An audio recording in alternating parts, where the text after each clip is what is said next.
In this video, I'm going to show you how to make anime glass paintings like this one of Kyojuro Rengoku from Demon Slayer. So if you would like to learn how to make glass paintings, please stay tuned.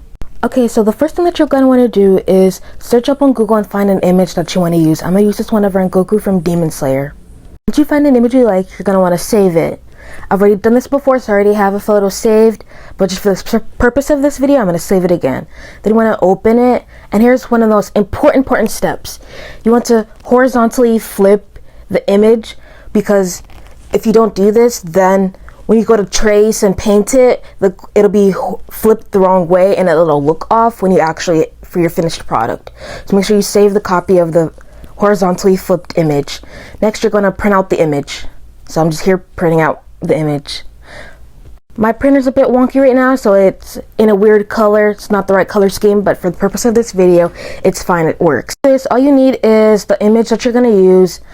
I have a paint marker, but I'm pretty sure Sharpies can work as long as you let them dry, and you're going to need your canvas. And I also forgot to mention that you want to make sure that your image that you printed out is the same size as your frame. This is just to ensure that everything's the right size and it's proportioned right. Next, you're going to want to use some tape. I'm using blue painter's tape. This is just to hold and secure it. And again, here's the marker. I got it from Michael's. It's Craft Smart. It's pretty cheap. Like I said, Sharpies most likely can work. So next thing you're going to do is obviously open up your photo frame. You can get photo frames anywhere. I'm pretty sure I got this one from either a craft store or Walmart or Family Dollar, whatever cheap glass. And next thing you want to do is make sure you separate the frame and the glass from each other. Like I've shown before, you can just pull the little prongs off. All you really need is the glass, because that's the main focus of this. You can't keep the frame if you want to frame it. Just make sure that your canvas is clean. I'm using a wet wipe. Having a clean canvas, make sure fingerprints and dust is all gone. Next, what we're going to do is get our tape and tape the image to one of the sides of the canvas. This helps so it keeps secure, and so when you're tracing the lines, it's not going to keep moving everywhere, because that gets really annoying. So just tape down the sides. You'll need, I say, 1 or 2 sides. That way you can kind of flip back and forth to make sure that your lines are correct.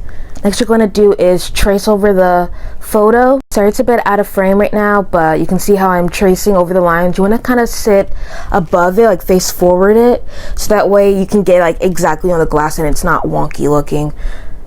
My marker is kind of thick, so it's kind of hard to get the line weight in, but I'm kind of fine with it being all kind of one line thickness. Make sure that the line is opaque, so that way the light doesn't bleed through. This takes a couple of strokes. And as you can see here, I'm flipping it over, and you can see how it's going to look when it's done. And now we can get our paint ready. What you're going to do is just pick all the colors that you're going to use.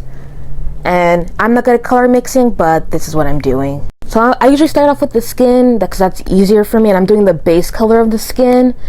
But when we do glass paintings, you're supposed to start with the details first, because the first layer that you put on the glass is what shows. But I like to make the skin first, just so I can make the shadows detail colors, so that they're kind of the same, and I can base it off the normal skin tone. And as you can see here, I'm just painting in the details, the shadows.